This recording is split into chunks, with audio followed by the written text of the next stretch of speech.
മരിക്കും എന്ന വിശ്വാസമില്ലാത്ത മനുഷ്യരെ കണ്ടിട്ടുണ്ടോ നബി? അറഅയ്തല്ലദീ യുകദ്ദിബു ബിദ്ദീൻ. ബിദ്ദീൻ എന്ന് പറഞ്ഞാൽ മതം എന്നല്ല അർത്ഥം. അവിടെ അർത്ഥം പ്രതിഫല നാൾ. അതാണ് നമ്മൾ ഫാത്തിഹയിൽ മാലികി യൗമിദ്ദീൻ എന്ന് പറയുന്നത്. പ്രതിഫല നാളിൽ വിശ്വാസം ഉണ്ടാവുക എന്നുള്ളതാണ് മുഅ്മിനിന്റെ കാമ്പും കാതലുമായ പാർട്ട്. കാരണം മരിച്ചതിന് ശേഷമുള്ള ഒരു ജീവിതം ഉള്ളതുകൊണ്ടാണ് നമ്മളൊക്കെ ഇന്നിവിടെ ജുമുഅക്ക് വന്നതും ഇവിടെ ഇരുന്നതും വിശപ്പ് സഹിക്കുന്നതും. ചുറ്റുവട്ടത്തുനിന്ന് സ്ട്രോബെറിയുടെയും ഡാഫോഡിൽസിൻ്റെ ഒക്കെ ഫ്ലേവർ ഐസ്ക്രീം പലരും കുടിക്കുമ്പോൾ ക്യാമ്പസിൻ്റെ അകത്തുനിന്നും പുറത്തുനിന്നും നമ്മൾ വിശപ്പ് സഹിക്കുന്നത് തന്നെ മരിച്ചതിന് ശേഷമുള്ള ഒരു ജീവിതം ഉള്ളതുകൊണ്ടാണ്. അല്ലെങ്കിൽ നമ്മൾ എന്തിനാ തറാവി വരെ ഉപ്പിലിട്ട് കാത്തുക്കണം, ഇപ്പം തന്നെ തിന്നാൽ പോരെ. മരിച്ചതിന് ശേഷമുള്ള ഒരു ജീവിതമാണ് മുഅ്മിനിന്റെ കാമ്പും കാതലുമായ പാർട്ട്. ആ നാളിനെ കുറിച്ച് വിശ്വാസമില്ലാത്ത മനുഷ്യർ, ചിലർക്ക് തീരെ വിശ്വാസമില്ല, ചിലർ വിശ്വാസമുണ്ടെന്ന് പുറത്തു പറയും. പക്ഷെ അവരുടെ നടത്തവും സെൻഡ് ഓഫിന്റെ പാർട്ടിയും അല്ലെങ്കിൽ എൻഗേജ്മെന്റിന്റെ പ്രോഗ്രാമൊക്കെ കണ്ടാൽ തോന്നും, അല്ല ഇവർക്കൊന്നും മരണമില്ലേ, ഇവർക്കൊന്നും മരണമില്ല റബ്ബേ. അതാണ് എന്ന ആയത്തിന്റെ താല്പര്യം. അങ്ങനെ മരണത്തിൽ വിശ്വാസമില്ലാത്ത, പരലോകത്തിൽ വിശ്വാസമില്ലാത്ത മനുഷ്യരുടെ അടയാളങ്ങളാണ് തുടർന്നുള്ള ആയത്തുകളിലൂടെ അള്ളാഹു പഠിപ്പിക്കുന്നത്.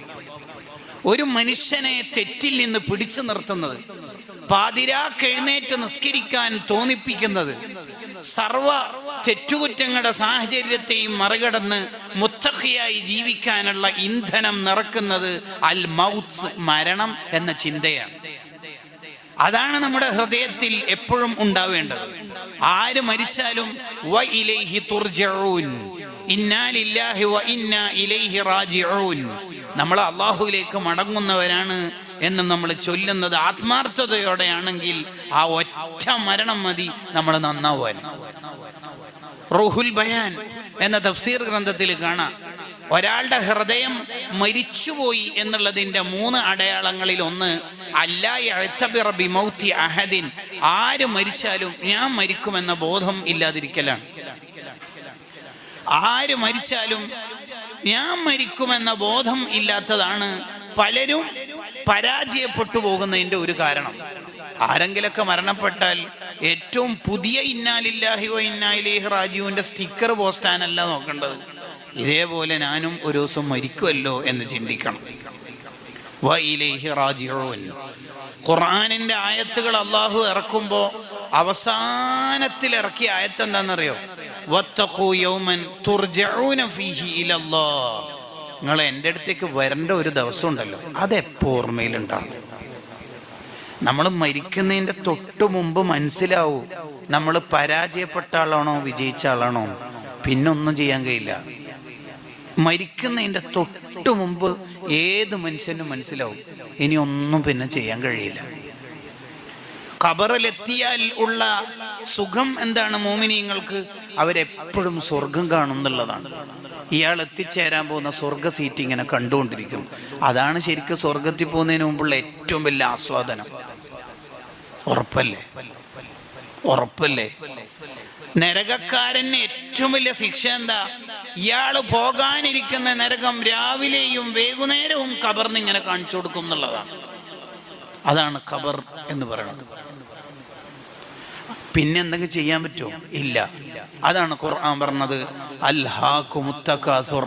നിന്റെ തിരക്ക്, നിന്റെ ഓട്ടപ്പാച്ചിൽ, നിന്റെ ഓരോ യാത്രകൾ, മോനെ നിന്റെ അക്കൗണ്ട് ബാലൻസ് ഇങ്ങനെ ഇടയ്ക്കിടെ ചെക്ക് ചെയ്യൽ, ഈ സ്റ്റാറ്റസ് നോക്കൽ, റീൽസുകളിൽ സ്ക്രോൾ ചെയ്ത് കാലം തീർക്കൽ, എൻ്റെ സ്റ്റാറ്റസ് ആരെല്ലാം നോക്കീന്ന് നോക്കൽ, ഇതൊക്കെ എത്ര വരെ ഉണ്ടാവുന്നറിയോ? ഹത്താ സുർത്തുമുൽ മഖാബിർ, ഐ മീൻ ഹത്താ ഖബർത്തും, ഖബറിലെത്തുന്നവരെ ഉണ്ടാവുള്ളൂ. പിന്നെ നമുക്ക് മൊബൈലൊന്നും എടുക്കാനൊന്നും പറ്റില്ല, കഫംബോടൊക്കെ കീശിയില്ല, ഒന്നും കൊണ്ടുപോകാൻ പറ്റൂല. തീർന്ന്. ഇനി ഒരു സുബ്ഹാനല്ലാഹ് സ്കോപ്പില്ല, ഒരു ജുമുഅന്റെ ശേഷമുള്ള സുന്നത്ത് നിസ്കാരത്തിന് സാധ്യതകളില്ല, ഒരു ബക്കറ്റിൽ 10 രൂപ ഇടാനുള്ള കഴിവില്ല. ഇല്ല. ഏത് കാര്യം നീ ചെയ്യുമ്പോഴും നീ ചിന്തിക്കേണ്ടത് സ്വല്ലി സ്വലാത്ത് മുഅദ്ദഇൻ, എൻ്റെ ലാസ്റ്റ് ബക്കറ്റ് കളക്ഷനാണ് എന്ന് ചിന്തിക്കണം. ഉണ്ട്, അങ്ങനെ ആലോചിക്കണം. ഇതാണ് ഈ ഹദീസിന്റെ അർത്ഥം. ഹത്താ സുർത്തുമുൽ മഖാബിർ. ഇനി നമുക്ക് ജീവിതത്തിൽ ഒന്നും ചെയ്യാൻ പറ്റൂല. ഇല്ല, തീർന്നു, എല്ലാം തീർന്നു. ഇന്നത്തെ ജുമുഅക്ക് വന്ന് നമ്മൾ ആലോചിക്കേണ്ടത് അടുത്ത ജുമുഅക്ക് നമ്മുടെ പേര് ഇവിടെ വായിക്കുമോ എന്നൊരാലോചന. എന്തിന്? മയ്യത്ത് നിസ്കാരത്തിന്. ഹത്താ സുർത്തുമുൽ മഖാബിർ. ഇതാണ് നമ്മളെ പിടിച്ചു നിർത്തേണ്ടത്. ഏത് കാര്യം ചെയ്യുമ്പോഴും ഇതെൻ്റെ ജീവിതത്തിലെ അവസാനത്തെ റമളാൻ എന്നാലോചിച്ചാൽ മതി. അങ്ങനെ ആലോചിച്ചാൽ മതി. ഈ പ്രാവശ്യത്തെ പെരുന്നാളിൻ്റെ ഡ്രസ്സ് അതാണോ നമ്മൾ ധരിക്കുക, അല്ല കഫംപുടയാണോ നമ്മൾ ധരിക്കുക എന്നാലോചിക്കുമ്പോൾ നമുക്ക് ഇബാദത്തിന് വല്ലാത്ത ആവേശമായിരിക്കും. അതാണ് പരലോക നാളിൽ, പ്രതിഫലത്തിൻ്റെ നാളിൽ, മരണശേഷമുള്ള ജീവിതത്തിൽ വിശ്വാസമില്ലാത്ത കളവാക്കുന്ന മനുഷ്യരെ തങ്ങൾ കണ്ടിട്ടുണ്ടോ? ഇനി അതാ അവരുടെ അടയാളം പറയുന്നത്. ഫസ്റ്റ് ഓഫ് ഓൾ പാവങ്ങളോട്, അനാഥകളോട് പരുഷമായി പെരുമാറുന്നവരാണവർ. കടുത്ത വാക്കുകൾ പറയുന്നവരാണവർ. അനാഥകൾ, അനാഥയായ പെൺകുട്ടി, അനാഥനായ ഒരു ബാലൻ, അവരെക്കുറിച്ച് കാണുമ്പോഴൊക്കെ തന്നെ അവർക്കൊരു മുഖം ചുളിവാണ്. അത് പഴയ കാലത്തുണ്ടായിരുന്നു. നബി സല്ലല്ലാഹു അലൈഹി വസല്ലം തങ്ങളുടെ കാലത്ത് അബൂജഹലുമായിരിക്കുണ്ടായിരുന്നു. ഈ അബൂജഹലും അബൂലഹബും ഒരു വ്യക്തിയുടെ പേരായി മാറ്റി നിർത്തേണ്ട പേരുകളല്ല, അതൊരാശയത്തിൻ്റെ പേരാണ്. അബൂലഹബ് ഒരു വ്യക്തിയുടെ മാത്രം പേരാണെങ്കിൽ എന്തിനാ അബൂലഹബിന് മാത്രം ഒരു സൂറത്ത് ഇറക്കേണ്ട ആവശ്യം? അതൊരാശയത്തിൻ്റെ പേരാണ്. അതുകൊണ്ടാണ് കിതാബുകൾ സംസാരിക്കുന്നുണ്ട്, ഫഹദർ അൻ തകൂന അബാലഹബ്, നീ അബൂലഹബാവുന്നത് പേടിക്കണം എന്ന്. എന്താ അബൂലഹബിന്റെ പ്രശ്നം? നബിയെ ട്രോളുന്നവരാണ്. അപ്പോൾ നബിമാരുടെ ഗുണങ്ങൾ ഉള്ള ആരെ ട്രോളിയാലും നീ അബൂലഹബായി മാറും. ഫഹദർ അൻ തകൂന അബാലഹബ്. നബിയുടെ ഗുണം എന്താണ്? നബി സല്ലല്ലാഹു അലൈഹി വസല്ലം തങ്ങളുടെ ഗുണം കാന ആലമന്നാസ്, ഏറ്റവും വലിയ ആലിമാണ്. ആലിമിനെ ട്രോളുന്നവർ, ആലിമീങ്ങളെ പരിഹസിക്കുന്നവർ അബൂലഹബുമാരുടെ ലിസ്റ്റിലേക്കാണ് വരുന്നത്. അല്ലാതെ ഇത് ഏതെങ്കിലും ഒരു വ്യക്തിയിൽ മാത്രം കേന്ദ്രീകരിക്കപ്പെട്ട ആയത്തുകളല്ല. അങ്ങനെയാണെങ്കിൽ ഖുർആനിന്റെ ആയത്തുകൾക്ക് അതതു കാലത്ത് എങ്ങനെ റെലവൻസി ഉണ്ടാവുക? കാലികമാണ്, പ്രസക്തമാണ് എന്ന ആശയത്തിന്റെ താല്പര്യം എന്തായിരിക്കും? ഒരു വ്യക്തിയുടെ വിഷയത്തിലാണ് ആയത്തിറങ്ങിയതെങ്കിലും ആ വ്യക്തി പുകഴ്ത്തപ്പെടാനോ ഇകഴ്ത്തപ്പെടാനുള്ള കാരണങ്ങൾ ആരെല്ലാം ഉണ്ടോ അവർക്കെല്ലാം ഈ ആയത്തും ഹദീസും ബാധകമാണ്. ഉദാഹരണം, നബി സല്ലല്ലാഹു അലൈഹി വസല്ലം തങ്ങളുടെ മദ്ഹ് പാടുന്ന ഹസ്സാൻ ബിൻ സാബിത്ത് റളിയല്ലാഹു അൻഹുവിന് നബി സല്ലല്ലാഹു അലൈഹി വസല്ലം ദുആർന്നു കൊടുത്തു, അല്ലാഹുമ്മ അയ്യിദുഹു ബിറൂഹിൽ ഖുദുസ്. ജിബ്രീൽ അലൈഹിസ്സലാത്തു വസ്സലാമിന്റെ ബറക്കത്ത് കൊണ്ട് ഹസ്സാന് നല്ല ശക്തി ഉണ്ടാവട്ടെ എന്ന്. ഇവിടെ ദലാലാത്തുൽ വാളിഹാത്ത് ശറഹി ദലായിലുൽ ഖൈറാത്തിൽ യൂസുഫ് നബ്ഹാനി തങ്ങൾ പറയുന്നതാണ്, നബി സല്ലല്ലാഹു അലൈഹി വസല്ലം തങ്ങളുടെ മദ്ഹ് പറയുന്ന ആരെല്ലാം ഉണ്ടോ അവർക്കൊക്കെ ഇപ്പോഴും ജിബ്രീലിന്റെ സഹായം ഉണ്ടാകും അലൈഹിസ്സലാം. കണ്ടോ? അപ്പോൾ ഒരു വ്യക്തിയിൽ അല്ലെങ്കിൽ ഒരാശയത്തിൽ മാത്രം നിൽക്കുന്നതല്ല എന്ന് നമ്മൾ എപ്പോഴും വായിക്കണം എന്നർത്ഥം. എന്താണ് അബൂലഹബുമാരുടെ അബൂജഹലുമാരുടെ ഒക്കെ പ്രശ്നം എന്തായിരുന്നു? അനാഥകൾ ആട്ടി ഓടിക്കും. ഒരു അനാഥനായ ബാലൻ, അവർക്ക് കുറച്ച് ക്യാഷ് കിട്ടാനുണ്ട് അബൂജഹലിന്റെ അടുത്തുനിന്ന്. അബൂജഹലിന്റെ അടുത്തേക്ക് പോയി. അബൂജഹലിന്റെ അടുത്തേക്ക് പോയപ്പോൾ അബൂജഹലിന്റെ അടുത്തേക്ക് പോകുന്നതിന് മുമ്പ് ഈ അബൂജഹൽ ആരാണെന്ന് ഈ കുട്ടിക്ക് മനസ്സിലായിട്ടില്ല. അങ്ങനെ നിഷ്കളങ്കമായി പാവം ചോദിച്ചു. ഇത്ര ക്രൂരനാണ്, ഇത്ര ഗൗരവത്തിൽ പെരുമാറുന്ന ആളാണെന്ന് അറിയാതെ പാവം പോയിട്ട് ചോദിച്ചു. തുണിയൊന്നും ഉടുക്കാത്ത, ഡ്രസ്സ് ഉടുക്കാത്ത ഒരു ചെറിയ മോന്. അബൂജഹൽ തന്റെ ധിക്കാരം കൊണ്ട് കുട്ടിനെ ആട്ടി ഓടിച്ചു. അന്നത്തെ മക്കയിലെ ഖുറൈശി പ്രമുഖർ കഅബയുടെ പരിസരത്ത് ഇരിക്കുന്നുണ്ടായിരുന്നു. അവരോട് പറഞ്ഞു, നമ്മള് അവിടുന്ന് സ്വത്ത് തരാനുണ്ടായിട്ട് കിട്ടാൻ വേണ്ടി ചോദിച്ചു, കിട്ടിയിട്ടില്ല. ഇവരെന്ത് ചെയ്തു എന്നറിയോ? ആ അവസരം ഉടനെ തന്നെ നബിയെ ട്രോളാൻ വേണ്ടിയിട്ട് ഒരു കാര്യം അവർ ചെയ്തു. പിന്നെ മുഹമ്മദ് എന്ന് പറഞ്ഞിട്ട് ഒരാളുണ്ട്, അവരടുത്ത് ഒരു ചോദിക്കുക. പണ്ട് ഞാനൊക്കെ മുത്തല്ലിമായ കാലത്ത് അൽമക്കറിൻ്റെ ഒക്കെ കലണ്ടർ വിൽപ്പന നടത്തുമ്പോൾ ചില വീട്ടിൽ നിന്നൊക്കെ കേൾക്കാറുണ്ട്, നിങ്ങളെന്തിനാ ഈ കലണ്ടറെല്ലാം വിറ്റിട്ട് സ്ഥാപനത്തിന് പൈസ ആക്കണത്, നിങ്ങളെ AP ഇല്ലേ? എന്തിനും സുൽത്താനുൽമനെ ട്രോളുന്നവർ ആ കാലത്തും ഏത് കാലത്തും ഉണ്ടായിരുന്നു എന്ന് ചുരുക്കം. അതുകൊണ്ടേ കൊല്ലി മുഹമ്മദിൻ ആ മുഹമ്മദിനോട് പോയിട്ട് പറയും അബൂജഹലിൻ്റെ അടുത്ത് നിന്ന് വാങ്ങിത്തരാന്ന്. ഇവർക്ക് യഥാർത്ഥത്തിലുള്ള ഒരു താല്പര്യം എന്തായിരുന്നു എന്നറിയോ? ഇവരുടെ ഒരു താല്പര്യം, ഒറ്റ താല്പര്യമുള്ളൂ. അബൂജഹലിൻ്റെ അടുത്തേക്ക് നബി സല്ലല്ലാഹു അലൈഹി വസല്ലം തങ്ങൾ പോകും. അപ്പോൾ അവർ തമ്മിൽ തർക്കാവും എന്ന് പറഞ്ഞാൽ അബൂജഹൽ തങ്ങൾ എന്തെങ്കിലും ചെയ്യും. അത് കണ്ടിട്ട് ഇവർക്ക് ചിരിക്കണം, അത്രേ താല്പര്യമുള്ളൂ. പാവങ്ങളെ മുഴുവനും ചേർത്ത് പിടിക്കുന്ന ലൈഫാണ് തങ്ങളുടേത്. കണ്ടില്ലേ, കറുകറുത്ത ഒരു സ്വഹാബി, തീരെ സൗന്ദര്യമില്ല, അതിൻ്റെയൊക്കെ പുറമെ സാമ്പത്തികമായി തീരെ ശേഷിയില്ല. അതിലൊക്കെ അപ്പുറത്ത് കണ്ണിൻ്റെ ഭാഗത്ത് വലിയൊരു മുഴയുണ്ട്, വലിയ മുഴയുണ്ട്. ആ മുഴയോടുകൂടി ഒരു സൗന്ദര്യം, എന്തെങ്കിലും തരി ബാക്കിയുണ്ടെങ്കിൽ അതുകൂടി തീർന്നു പോകുന്ന ഒരു മുഴയാണ്. കാണാൻ തീരെ കോലമില്ല. ആ സ്വഹാബിയുടെ പേര് ജുലൈബീബ് എന്നാണ്. ആ സ്വഹാബിയെ വിളിച്ചിട്ട് നബി സല്ലല്ലാഹു അലൈഹി വസല്ലം തങ്ങൾ ചോദിച്ചു, അലാ തതസവ്വജിയ ജുലൈബീബ്, ജുലൈബീബ് കല്യാണം കഴിക്കുന്നില്ലേ? അപ്പോൾ ജുലൈബീബ് ഞങ്ങൾ കരഞ്ഞു, എനിക്ക് ആര് കെട്ടിച്ചേരാനായിട്ട്? നമ്മളല്ലേ ഒരു പാപ്പറല്ലേ, ആരെ നമുക്കൊക്കെ കെട്ടിച്ചേരാ? അപ്പോഴാണ് ഉയർന്നു വരുന്ന ഒരു ശബ്ദം നുബുവത്തിൻ്റെ ചുണ്ടുകൊണ്ട്, ഞാൻ പിന്നെന്തിനാ മോനെ, ഞാൻ പിന്നെന്തിനാ? മദീനത്തെ ഏറ്റവും സുന്ദരിയായ ഒരു പെണ്ണ്, അൻസ്വാരി പ്രമുഖന്റെ മകൾ, അവർക്ക് കെട്ടിച്ചു കൊടുത്തു തങ്ങൾ. കണ്ടോ, പാവങ്ങളെ ചേർത്ത് പിടിക്കുന്ന നേതാവ്. അതുകൊണ്ടാണ് ഈ പാവങ്ങൾക്കൊക്കെ ഭയങ്കര ഇഷ്ടമാണല്ലോ തങ്ങളോട്. എന്തുകൊണ്ട്? അവർക്ക് ഈ ലോകത്ത് സ്ഥാനം കൊടുത്തത് തങ്ങളാണ്. അന വകാഫിലുൽ യതീമി ഫിൽ ജന്നത്തി ഹാക്കദ. അനാഥകളെ സംരക്ഷിക്കുന്നവർക്ക് ഞാനും അവരും തമ്മിൽ സ്വർഗത്തിൽ ഇത്ര ഡിസ്റ്റൻസേ ഉണ്ടാവുള്ളൂ, വരി എന്ന 2 വിരലുകളാണ് ലോകത്തെ മുഴുവൻ അനാഥ മക്കൾക്കും തക്കാഫുൽ ഏറ്റെടുക്കാൻ നാട്ടുകാർക്കും പ്രവാസികൾക്കും പ്രചോദനമായത്. നുബുവത്തിൻ്റെ 2 വിരലുകൾ.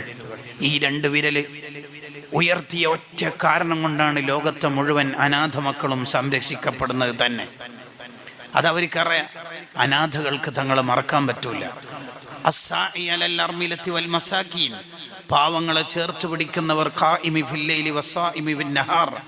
രാപ്പകൽ മുഴുവൻ ഇബാദത്ത് ചെയ്ത കൂലിയാണെന്ന് കേട്ടപ്പോഴാണ് മുഴുവൻ ഹാജിയമാരും പ്രവാസികളും അല്ലെങ്കിൽ പ്രമാണിമാരും അനാഥകൾക്കും അഗതികൾക്കും ഭക്ഷണം കൊടുക്കാൻ സ്ഥാപനങ്ങളിൽ ക്യൂ നിൽക്കുന്നത്, സംഭാവനകൾ കൊടുക്കുന്നത്. അതുകൊണ്ട് തങ്ങൾ അവർ മറക്കൂല. പള്ളി അടിച്ചു വരുന്ന ഒരു പാവപ്പെട്ട സ്ത്രീ ഇടക്കാലത്ത് മരണപ്പെട്ടുപോയി. നബി സല്ലല്ലാഹു അലൈഹി വസല്ലം തങ്ങൾ അവരെ കണ്ടില്ല. തങ്ങൾ സ്വഹാബത്തിനോട് ചോദിച്ചു, അവരെവിടെ മരണപ്പെട്ടു? ഓ, മരിച്ച, എന്നാ പോട്ടെ എന്നല്ല പറഞ്ഞത്. എന്താ നിങ്ങളെ എന്നെ അറിയിക്കാതിരുന്നത്? ആ മരണമൊന്നും ഞാൻ അറിയണ്ടേ? ഇവിടുത്തെ പ്രമുഖര് മരിച്ചാൽ മാത്രം ഞാൻ സജീവമാവണം, അങ്ങനെയാണോ? ദുല്ലൂനി അലാ ഖബരിഹ, ആ മോളെ ഖബറൊന്നും എനിക്ക് കാണിച്ചു തരി, ഞാൻ പോയി നിസ്കരിക്കട്ടെ എന്ന്. യെസ്, ഇതാണ് ഇത്രയും തങ്ങൾ മഹബത്ത് വെക്കപ്പെടുന്നതിൻ്റെ ഒരു കാരണം. പാവങ്ങൾ അത്രയും ചേർത്ത് പിടിച്ചു. അബൂജഹലിനോട് നബി സല്ലല്ലാഹു അലൈഹി വസല്ലം തങ്ങൾ കുട്ടിനെ കൂട്ടിയിട്ട് പോയിട്ട് ചോദിച്ചു, പണം കൊടുക്കാൻ്റെ? യെസ്, കൊടുത്താളി. അബൂജഹൽ വീട്ടിൻ്റെ ഉള്ളിൽ പോയിട്ട് കൊടുക്കാനുള്ളത് മുഴുവനും കൊടുത്തിട്ട് പോയി. ഖുറൈശി പ്രമുഖരാകപ്പാടെ വഷളായി പോയി. നീ മതം മാറിയോ? ഇല്ല. പിന്നെ എന്താ മുഹമ്മദിനെ കാണുമ്പോൾ സല്ലല്ലാഹു അലൈഹി വസല്ലം പേടിച്ചത്?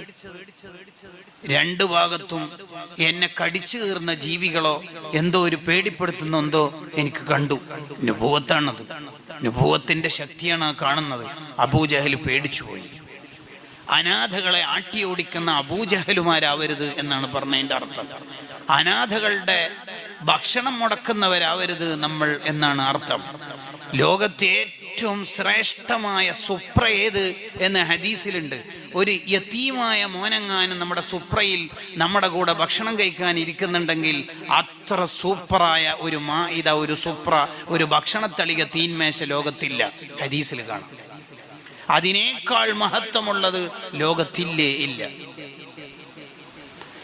യതീമിനെ സംരക്ഷിക്കുന്നതിന് എന്തിനാണ് ഇത്രമേൽ കൂലി വരാനുള്ള കാരണം? എന്തായിരിക്കും അതിന്റെ കാരണം? നേരത്തെ ഓതി വെച്ച അസ്സായി അലൽ അർമിലത്തി വൽ മസാക്കീൻ, രാത്രി മുഴുവനും നിസ്കരിച്ച പകല് മുഴുവനും നോമ്പെടുത്ത് പ്രതിഫലം കിട്ടും. വിധവകൾക്ക് കിറ്റെത്തിച്ചു കൊടുത്താൽ, വിധവകൾക്ക് സാന്ത്വനത്തിന്റെ ഫണ്ട് കാർഡ്, മെഡിക്കൽ കാർഡ് നമ്മൾ എത്തിച്ചു കൊടുത്താൽ എന്താ അതിന്റെ കാരണം? അതിന്റെ കാരണം ശരിക്ക് ശ്രദ്ധിച്ചാൽ മനസ്സിലാവുന്ന ഒരാശയമാണ്. എന്താ ആശയം? ലോകത്തുള്ള മുഴുവൻ ജീവികൾക്കും മനുഷ്യരാണെങ്കിലും മനുഷ്യേതര ജീവികളാണെങ്കിലും ഭക്ഷണം കൊടുക്കുക എന്നത് ഏറ്റെടുത്തത് അള്ളാഹുവാണ്, റബ്ബുൽ ആലമീനാണ്. മാമിൻ ദാബത്തിൻ എന്ന് പറഞ്ഞാൽ ലോകത്ത് ആരാണെങ്കിലും ഇല്ലാ അലല്ലാഹി റിസ്ഖുഹാന, അള്ളാഹ് ഫുഡ് ഏറ്റെടുത്തതാണ്.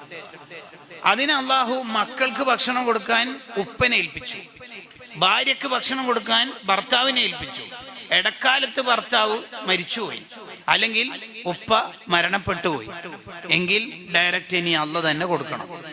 അള്ള തന്നെ കൊടുക്കേണ്ട ഒരു പാർട്ടിക്ക് ഒരാൾ ഇടപെട്ടിട്ട് കൊടുക്കുമ്പോൾ അള്ളാഹുവിൻ്റെ കോൺസെപ്റ്റ്, അത് ശരി ഞാൻ ചെയ്യേണ്ട പണി നിങ്ങൾ ചെയ്യാ, അങ്ങനെയാണെങ്കിൽ പിന്നെ പ്രോട്ടോക്കോളൊന്നും നോക്കണ്ട, റസൂലുള്ളാഹിന്റെ കൂടെ സീറ്റ് കൊടുക്ക്. അതാണ് പറഞ്ഞത്, കൊടുത്തേക്ക്. അല്ല അയാൾ അതിന് മാത്രം മുത്തുനബീന്റെ കൂടെ സ്വർഗത്തിലെത്താൻ മാത്രം അതൊന്നും നോക്കണ്ട, ഫോം അതൊന്നും നോക്കണ്ട. ഫിൽ ജന്നത്തി ഹാക്കദാ, അതാണ് അങ്ങനെ വരാനുള്ള കാരണം. അള്ള ചെയ്യുന്ന ഒരു പണി ഒരാൾ സ്വന്തം ഏറ്റെടുത്ത്. ശരിക്ക് സുൽത്താനുൽ മുസ്തൈൻ എന്തിനാ ഈ 4000 യത്തീമക്കളെ പോറ്റേണ്ട ആവശ്യം? എന്ത് ഉസ്താദിന് എന്താ കാര്യം? ഇടക്കാലത്ത് ഒരു അലുമിനി മീറ്റ് വിളിച്ചിട്ട് പഴയ തുർക്കിയ യത്തീംഖാനയിലെ മക്കളൊക്കെ വിളിച്ചിട്ട് ഉസ്താദ് പറഞ്ഞൊരു വർത്താനുണ്ട്. എല്ലാവരും ഒന്നും ഇവിടെ എത്തിപ്പെട്ടിട്ടില്ല. ഡോക്ടേഴ്സ്, എഞ്ചിനീയേഴ്സ്, CMA കാരും സക്കാഫിമാരും അഹ്സനികളും എല്ലാ മേഖലയിലും ഉള്ളവരുണ്ട്. പഴയ യത്തീംഖാനയിൽ പഠിച്ച മക്കൾ. അവരോട് ഉസ്താദ് പറയണത്, അന്ന് സൗദിയിൽ റിയാദിൽ ജയിലിൽ കടന്ന കാലത്തും കല്ലേറും കൂക്കിവിളിയും കൊലവിളിയും എല്ലാം എനിക്കുണ്ടായ കാലത്തും നിങ്ങൾക്ക് മുന്തിയ ഡ്രസ്സ് തന്നെയാണ് ഞാൻ നിങ്ങൾക്ക് വാങ്ങിത്തന്നത്. അന്നും നിങ്ങൾക്ക് കിട്ടുന്ന ബിരിയാണി ഞാൻ മുടക്കിയിട്ടില്ല. കണ്ടോ കണ്ടങ്ങള്? അന വകാഫിലുൽ യതീമി ഫിൽ ജന്നത്തി ഹാക്കദാ. അതാണ് അള്ളാഹുവിന്റെ ഇത്രമേൽ പ്രതിഫലം കൊടുക്കുന്നതിന്റെ കാര്യം, ഹാക്കദാ. അപ്പൊ നമുക്ക് അനാഥകൾക്ക് സംരക്ഷണം ഒരുക്കാൻ പറ്റണം. വലാ യഹുല്ലു അലാ തുആമിൽ മിസ്കീൻ, രണ്ടാമത്തെ അടയാളം. അതെന്താ ആ പറഞ്ഞതിന്റെ അർത്ഥം? സ്വന്തം ശരീരത്തെയോ ബാക്കിയുള്ളവരെയോ പാവങ്ങൾക്ക് ഭക്ഷണം കൊടുക്കാൻ മോട്ടിവേഷൻ നടത്തൂല, ഡിമോട്ടിവേറ്റാ ചെയ്യുക. നീ ഉസ്താമാരെ ഭക്ഷണം ഏറ്റെടുക്കുന്നുണ്ടോ? അയൽവാസിയോടൊരു താത്ത, എന്താ നീ അങ്ങനെ ചോദിക്കുന്നത്? ഞാൻ എടുക്കുന്നില്ല, കമ്മിറ്റിക്കാർ നാളെയും മറ്റന്നാളൊക്കെ ഇങ്ങനെ ലിസ്റ്റ് ചെയ്യാൻ വേണ്ടിയിട്ട് വരുന്നുണ്ട് എന്നാണ് പറഞ്ഞത്. ഞാൻ എടുക്കുന്നില്ല, കാരണം കല്യാണത്തിന് മറ്റൊക്കെ പോകാനുള്ള ദിവസമായിരിക്കും ഉസ്താമാരെ ചിലവുണ്ടാവുക, ഞാൻ എടുക്കുന്നില്ല. അപ്പൊ അയൽവാസിക്ക് കൂടി പിശുക്ക് പഠിപ്പിച്ചു കൊടുക്കാണ്. വലാ യഹുല്ലു അലാ തുആമിൽ മിസ്കീൻ. ചില ഉപ്പമാരെ കിതാബ് പരിചയപ്പെടുത്തുന്നുണ്ട്. ആരാണവർ? മക്കൾക്ക് പിശുക്ക് പഠിപ്പിച്ചു കൊടുക്കുന്നവർ. എന്താണ് അവർ ചെയ്യുന്നത്? ആ ഉപ്പ സ്വതക്ക ചെയ്യുന്നത് ഇന്നേ വരെ മക്കള് കണ്ടിട്ടില്ല. അതന്നെയാണ് പിശുക്ക് പഠിപ്പിച്ചു കൊടുക്കൽ. ഈ ഉപ്പ മക്കൾക്ക് കൊടുത്തത് പിശുക്കാണ് പഠിപ്പിച്ചു കൊടുത്തത്. ഇന്ന് വരെ സ്വതക്കയെന്ന് കണ്ടിട്ടില്ല. മക്കൾക്ക് കൊടുത്ത പോക്കറ്റ് മണിയിൽ നിന്നും ഇടയ്ക്കിടെ കൊടുക്കുന്ന പെരുന്നാളിൻ്റെ പൈസയോ അല്ലെങ്കിൽ പെരുന്നാൾ പണമോ നോമ്പ് നോറ്റതിന് സമ്മാനം കൊടുത്തതിൽ നിന്നൊക്കെ ഈ പണം ഏടെങ്കിലുമൊക്കെ കൊടുക്കാൻ മോട്ടിവേഷൻ നടത്തുകയും ഉപ്പ ഇടയ്ക്കിടെ സ്വതക്ക ചെയ്യുകയും ഉപ്പ മക്കളെ കയ്യിൽ കൊടുത്തിട്ടതാ അവിടെ കൊടുക്കൂ എന്ന് പറയുകയും ചെയ്യുന്ന ഉപ്പമാരാവാനാണ് നമ്മളൊക്കെ ശ്രമിക്കേണ്ടത്. അതാ നമ്മൾ ആലോചിക്കുന്നത്. അഹ്ലുകാരെ എപ്പോഴും നന്മയിൽ പ്രോത്സാഹിപ്പിക്കുന്നവരാണ് നമ്മളൊക്കെ ആവേണ്ടത്. വലാ യഹുല്ലു അലാ തുആമിൽ മിസ്കീൻ. പാവങ്ങൾക്ക് ഫുഡ് കൊടുക്കാൻ, പാവങ്ങൾക്ക് ഭക്ഷണം കൊടുക്കാൻ സ്വന്തം ശരീരത്തെയോ മറ്റുള്ളവരെയോ പ്രോത്സാഹിപ്പിക്കാത്ത മനുഷ്യർ, നിരുത്സാഹപ്പെടുത്തണത്. അവിടെ ഒന്ന് കൊടുക്കേണ്ട, അയാളെ തട്ടിപ്പാണ്, ഞാൻ എന്നൊക്കെല്ല. പഴയകാലം മുതലേ ഈ ശൈലി ഉണ്ടായിരുന്നു എന്നർത്ഥം. സ്ഥാപനങ്ങളിലേക്ക് വരുന്ന അറബികളെ മുടക്കിയ കാലം മുതൽ നമുക്ക് ഈ ചരിത്രം കേരളത്തൊന്നും വായിക്കാൻ പറ്റും. നമ്മൾ അങ്ങനെയൊന്നും ആവരുത്. ഒരു ഖൈറും നമ്മളെ കൊണ്ട് മുടങ്ങാൻ പാടില്ല. ഒരു ഖൈറും നമ്മളെ കൊണ്ട് മുടക്കരുത്. ഇല്ല, മുടങ്ങുന്നവരാവരുത്. ഖൈർ ഇങ്ങനെ നടക്കട്ടെ, എല്ലായിടത്തും ഖൈർ നടക്കട്ടെ. നമ്മുടെ ഒരു വാക്യം എപ്പോഴും ശ്രദ്ധിക്കേണ്ടതാ. ഒരു നെഗറ്റീവ് കമന്റ് നമ്മുടെ നാവ് കൊണ്ട് പറയാൻ പാടില്ല. ഒരു വർത്താനം പറയാൻ പാടില്ല. ഖൈർ നടന്നോട്ടെ. നീ കൊടുക്കില്ലെങ്കിൽ എന്തിനാ ബാക്കിയുള്ളവരെ ഡീമോട്ടിവേറ്റ് ചെയ്യുന്നത്? അത് ചെയ്യാൻ പാടില്ല. പാവങ്ങളെ സ്നേഹിക്കുക എന്ന് പറയുന്നത് ഒരാളുടെ ഖൽബ് ശുദ്ധിയായതിൻ്റെ അടയാളാണ്. ജാഫർ ബിൻ അബീ ത്വാലിബ് റളിയല്ലാഹു അൻഹുവിന്റെ വിളിപ്പേരൻ എന്താണെന്നറിയോ? അബുൽ മസാക്കീൻ എന്നാണ്, പാവങ്ങളുടെ ഉപ്പ എന്നാണ്. പാവങ്ങളുടെ ഉപ്പാന്ന്. പേരെന്നതാണ്. എന്താ കാരണം? ഇതാരാ പറയുന്നറിയോ? അബൂ ഹുറൈറ റളിയല്ലാഹു അൻഹു പറയണത്, നമ്മൾ അവരെ വിളിക്കൽ എന്നെ അബുൽ മസാക്കി എന്നാണ്, പാവങ്ങളുടെ അത്താണിന്ന്. എന്താ കാരണം? എപ്പം പോയാലും നമുക്ക് എന്തേലും വിശപ്പടക്കാൻ ഭക്ഷണം അവർ തരും. അതാണ് അവരുടെ പ്രത്യേകത. ഭക്ഷണം കൊടുത്താൽ മാത്രം പോരാ, നമ്മളിൽ നിന്ന് നിർഭയത്വം ഉണ്ടാവണം. ചില ആൾക്കാർ നല്ലോണം ഭക്ഷണമൊക്കെ കൊടുക്കും, ആ കൊടുത്തതിന് മാത്രം അവിടുത്തെ കുട്ടികളോടോ അഹിലുകാരോടോ ചൂടാവും ചെയ്യും. അങ്ങനെ ഏറ്റെടുത്താൽ പോരാ. ഭാര്യക്കും മക്കൾക്കും അടിപൊളിയായിട്ട് ചെലവിന് കൊടുക്കുന്ന ഒരാൾ, പക്ഷെ ഭാര്യക്കും മക്കൾക്കും ഈ ഉപ്പാന ഭർത്താവിനും മരണപ്പേടി, അത് പ്രശ്നമാണെന്ന് ഖുർആനിൽ തന്നെ തൊട്ടിപ്പുറത്തെ സൂറത്ത് ഉണ്ടല്ലോ. അത്അമഹും മിൻ ജൂ മാത്രം പോരാ, വആമനഹും മിൻ ഖൗഫ് കൂടി ഉണ്ടാവണോ? ആവണോ? ചില ആള് ഭയങ്കരമായിട്ട് തക്കാഫുലൊക്കെ ഏറ്റെടുക്കും, അതിന് മാത്രം അവിടുത്തെ സ്റ്റാഫിനോട് ധാർഷ്ട്യം കാണിക്കുകയും ചെയ്യും. ഭയങ്കര ധാർഷ്ട്യമായിരിക്കും. സ്ഥാപനത്തിൽ തക്കാഫുൽ എടുത്തിട്ട് തിരിച്ചു വരുമ്പോൾ ഗേറ്റ് കീപ്പർ പാവം ഉറങ്ങിപ്പോകുകയോ ഭക്ഷണം കഴിക്കുകയോ ചെയ്യുന്നതിൻ്റെ ഒരു ഭാഗമായിട്ട് 5 മിനിറ്റ് ലേറ്റ് ആയതുകൊണ്ട് ഏടുന്നാടാ ഇന്നല്ലാരെ ഇവിടെ ആക്കി ചൂടാവും ചെയ്യും. വആമനഹും മിൻ ഖൗഫില്ല, അത്അമഹും മിൻ ജൂ ഉണ്ട്. പോരടോ, പോരാ. ഫല്യഅബ്ദു റബ്ബ ഹാദൽ ബൈത്താണെങ്കിൽ ഇത് രണ്ടും കൂടി ഉണ്ടാവണമെന്ന അലം തറ കൈഫ കൈന ഉടനെ നിങ്ങൾ തറാവിക്ക് കേൾക്കുന്ന 2ാമത്തെ സൂറത്ത്. വആമനഹും മിൻ ഖൗഫ്, പേടിയില്ലാതിരിക്കണം. നമ്മളെ MDMA ഉപയോഗിക്കുന്ന ഒരുത്തന്നെ ഉറപ്പായിട്ടും വആമനഹും മിൻ ഖൗഫ് എന്ന ക്വാളിറ്റി ഉണ്ടാവില്ല. എന്തുകൊണ്ട്? തിരുവനന്തപുരത്ത് ലഹരി ഉപയോഗിച്ചിട്ട് 6 ആളെ കുത്തിക്കൊന്ന കഥ വായിക്കുമ്പോൾ തന്നെ പെങ്ങൾക്കും ഭാര്യക്കും പേടിയായിരിക്കും, എൻ്റെ ആങ്ങൾ എൻ്റെ ഭർത്താവ് എന്തേലും ചെയ്തു വെക്കും. അതിന് ഗൾഫിൽ നിന്ന് കുറേ സാധനം കൊണ്ടുവന്നാൽ പോരാ, നമ്മൾ ഒരാൾക്കും പേടിയില്ലാതിരിക്കണം, നമ്മളാർക്കും ശല്യമല്ലാതിരിക്കണം, അയൽവാസിക്ക് ഇപ്പോൾ ശല്യം ഇല്ലാതിരിക്കണം. അത് നമ്മളെ വീട്ടിലുള്ള കുട്ടീൻ്റെ പമ്പേഴ്സ് അങ്ങോട്ടേക്ക് ഒഴിവാക്കരുത് എന്ന് മാത്രമല്ല, ഈ വീട്ടിലുള്ള ഷവായിൻ്റെ സ്മെല്ല് ആ വീട്ടിലുള്ള ഒരു ഗർഭിണി 2ാം മാസത്തിൽ മണത്തിട്ട് അതിൻ്റെ ഒരു പൂതി ഇങ്ങനെ കൂടി, പക്ഷേ ടെറസിൻ്റെ മേലെ നിന്ന് വീണ് പരിക്കേറ്റ ഭർത്താവിന് നോക്കുമ്പോൾ ഒരു ഡ്രൈ ചിക്കനോ അൽഫാമോ ഷവായിക്കോ സ്കോപ്പില്ല ആ പാവത്തിനോട് പറയാൻ. എങ്കിൽ നീ നല്ല മനുഷ്യനല്ല, കാരണം അയൽവാസിയെ പരിഗണിച്ചിട്ടില്ല. അപ്പോൾ ഒരു കമ്പിയും അത്തരത്തിലുള്ള ഓരോ ഉപകരണങ്ങളും ബൈക്കിലോ ഗുഡ്സിലോ കൊണ്ടുപോകുമ്പോൾ ബൈക്കിൽ ഓടിക്കുന്ന ഓരോ വാഹനത്തിൽ ബൈക്കുകാരനും കണ്ണിക്കുത്തോ എന്ന് പേടിയുണ്ടെങ്കിൽ ഈ മുമ്പിൽ ഓടിക്കുന്ന നല്ല മോമിനല്ല. കാരണം അയത്തുത്തൊരീക ഹഖഹു എന്നുള്ള കടപ്പാട് അവൻ നിർവഹിച്ചിട്ടില്ല. അപ്പോൾ ഇന്നത്തെ ഈ വയല് നടന്നുകൊണ്ടിരിക്കുമ്പോൾ പെട്ടെന്ന് വീട്ടിൽ നിന്ന് ഒരാൾക്ക് ഒരു കോള് വന്നു, വൈഫിൽ നിന്ന്, മോന് കോണിപ്പടിയിൽ നിന്ന് വീണിട്ടുള്ളത്, പരിക്ക് പറ്റിയിട്ടുള്ളത്, മിണ്ടണില്ല, നിങ്ങളൊന്ന് വരുമോ എന്ന് വെച്ചിട്ട് വേഗം ബേജാറായിട്ട് വീട്ടിലേക്ക് പോകാൻ കാർ എടുക്കാൻ നോക്കുമ്പോൾ അലക്ഷ്യമായി നിർത്തിയിട്ടിരിക്കുന്ന 4 ബൈക്കിൻ്റെ കാരണം കൊണ്ട് ഇയാൾക്ക് കാർ എടുക്കാൻ കഴിയുന്നില്ലെങ്കിൽ ആ 4 ബൈക്കുകാരനും നല്ല മൂമിനല്ല. അഅ്തുത്തൊരീക ഹഖഹു, വഴിയോട് കടപ്പാടുണ്ട് എന്ന് നുബുവത്തിൻ്റെ നാവ് കൊണ്ട് പണ്ട് മദീനയിൽ നിന്ന് കിട്ടിയ കൾച്ചർ നമ്മൾ ജീവിതത്തിൽ ഇംപ്ലിമെൻ്റ് ചെയ്തിട്ടില്ല. അപ്പോൾ 16ാമത്തെ നിലയിൽ താമസിക്കുന്ന ഫ്ലാറ്റിൽ താമസിക്കുന്നവർ കുട്ടികൾക്ക് വാങ്ങിക്കൊടുത്ത ടോയ്സ് കൊണ്ട് കളിച്ച് അതിൻ്റെ ഒച്ചപ്പാടും അതിൻ്റെ ഓട്ടപ്പാച്ചലിൻ്റെ ശബ്ദ കോലാഹലങ്ങളും കൊണ്ട് 15ാം നിലയിലുള്ള ഉപ്പാപ്പക്കും ഉമ്മാമക്കും ഉറങ്ങാൻ കഴിയുന്നില്ലെങ്കിൽ അയാളും നല്ല മനുഷ്യനല്ല. പിന്നെ നമ്മൾ അല്ലാഹുമ്മ അർഹംനി യാ അർഹമർ റഹീമീൻ ചൊല്ലിയാൽ കിട്ടോ? ഇത് ഇല്ല. എന്തുകൊണ്ട്? ഇർഹമു മൻ ഫിൽ അർളി യർഹമുകും മൻ ഫിസ് സമാ. ആകാശത്തിൻ്റെ അധിപൻ്റെ കരുണ കിട്ടണമെങ്കിൽ ഭൂലോകരോട് കരുണ കാണിക്കണം. അത് വേണം. കരുണ എന്ന് പറഞ്ഞാൽ ഒന്ന് ജൽബുൽ മനാഫി, 2 ദഫ്ഉൽ മളാർ. അതാണ് അത്അമഹും മിൻ ജൂ വആമനഹും മിൻ ഖൗഫ് എന്ന് പറയുന്നത്. നമ്മളെ കൊണ്ട് ഒരാൾക്ക് ഉപദ്രവം ഉണ്ടാവരുത്, നമ്മളെ കൊണ്ട് കുറേ ആൾക്ക് ഉപകാരം ഉണ്ടാവുകയും വേണം. ഇതാണ് കരുണയുടെ അരുണവർഷങ്ങൾ. അതാണ് കരുണ എന്ന് പറയുന്നത്. അപ്പോഴേ അർറാഹിമൂന യർഹമുഹുമുർ റഹ്മാനു യർഹമു മൻ ഫിൽ അർളി യർഹമുകും മൻ ഫിസ് സമാ. ആകാശത്തിൻ്റെ അധിപൻ്റെ കരുണ കിട്ടാൻ റഹ്മത്തിൻ്റെ 10 തീർന്നാലും തീർന്നിട്ടില്ലെങ്കിലും അള്ള തരും. അല്ലെങ്കിലും റഹ്മത്തിൻ്റെ 10 അനുകൂലമാകുമ്പോഴാണ് മഗ്ഫിറത്തും കിട്ടുക.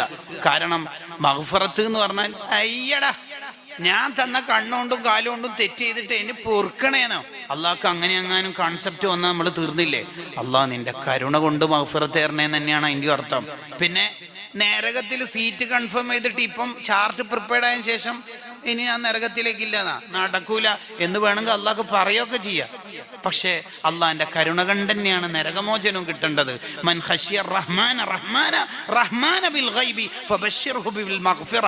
മഗ്ഫിറ കിട്ടണമെങ്കിലും റഹ്മത്ത് തന്നെയാണ് വേണ്ടത്. അതിന് നമ്മൾ വേണ്ടത് നമ്മൾ കരുണയുള്ള ആളാണ്. നമ്മൾ കരുണയുള്ള ആളാണ്. ഫ്രൂട്ട്സിൻ്റെ കെട്ടിങ്ങനെ കൊണ്ടുപോകുമ്പോൾ അയൽവാസികളായ പിള്ളേരെ കൂടി ഒന്ന് പരിഗണിക്കണം. മോനെ സ്വഹാബത്തിനെ വിളിച്ച് തങ്ങൾ പറയുന്നുണ്ടല്ലോ, മോനെ കറി വെക്കുമ്പോൾ കുറച്ചധികം വെള്ളം ചേർത്തേക്ക്. കണ്ടോ? അതിന് നമ്മൾ മതം പഠിക്കണം, ദീൻ പഠിക്കണം. ഇൻസ്റ്റഗ്രാമിലെ വീഡിയോസോ യൂട്യൂബിലെ ലിങ്കിൽ കയറിയിട്ടുള്ള വർത്തമാനങ്ങളോ ആണ് നീ പഠിക്കുന്നതെങ്കിൽ മോനെ, ഒരു പാവം ലോറി ഡ്രൈവർ, നിന്റെ ഉപ്പാപ്പൻ്റെ പ്രായമുള്ള ലോറി ഡ്രൈവർ എങ്ങാനും നിന്റെ ബൈക്ക് ഓവർടേക്ക് ചെയ്താൽ നീയും നിന്റെ ചെങ്കും കൂടിയിട്ട് അയാളെ ഒന്ന് ഓവർടേക്ക് ചെയ്തിട്ട് മധ്യത്തിൽ നിന്നിട്ട് ഒരു നൃത്തം അങ്ങനെ നിങ്ങൾ എടുത്തേക്കാ പോകുന്നൊന്ന് കാണണമെന്ന്. ചെക്കൻ്റെ വയസ്സെത്ര? 17. ഉപ്പാപ്പൻ്റെ വയസ്സെത്ര? 68. എത്ര ഡബിൾ ഉണ്ട് നോക്കി. ഭാര്യ ക്യാൻസർ പിടിച്ച് മരിച്ച്, 4 മക്കൾ ആക്സിഡൻ്റായി മരിച്ച്, വല്ല വൃദ്ധസദനത്തിലും പോയി നിന്നാൽ ആരെങ്കിലും ആശ്രയിക്കേണ്ടി വരുമല്ലോ എന്ന് പേടിച്ചിട്ടാണ് മരം കയറ്റിയിട്ടുള്ള ലോറി കയറ്റം കയറ്റിക്കൊണ്ടുവന്ന് പാവം മനുഷ്യൻ. അയാളുടെ മുന്നിലാണ് ഇയാളുടെ ധാഷ്ട്യം കാണിക്കണം. അയാളെങ്ങാനും ഒന്ന് കരഞ്ഞാലല്ല, മനസ്സൊന്ന് വേദനിച്ചാൽ തീർന്നു പോകും, നമ്മളെ ജീവിതമേ തീർന്നു പോകും. അയാളെ കണ്ണിലൊന്ന് വെള്ളം നിറഞ്ഞാൽ കാറ്റുപോകും നമ്മുടെ ലൈഫ്. പഠിക്കേണ്ടത് മതം. അറഅയ്തല്ലദീ യുകദ്ദിബു ബിദ്ദീൻ ഫദാലികല്ലദീ യദ്ഉൽ യതീം വലാ യഹുല്ലു അലാ തുആമിൽ മിസ്കീൻ. ഇതുവരെയാണ് മക്കീ എന്ന് പറയുന്നത്. മക്കീ മനുഷ്യരോടുള്ള കടപ്പാടാണ് ഇതുവരെ പറഞ്ഞ ആയത്തുകൾ. ഇനി സൃഷ്ടാവായ അല്ലാഹുവിനോടുള്ള കടപ്പാടാണ് ഇനി പറയാൻ പോകുന്ന ആശയങ്ങൾ.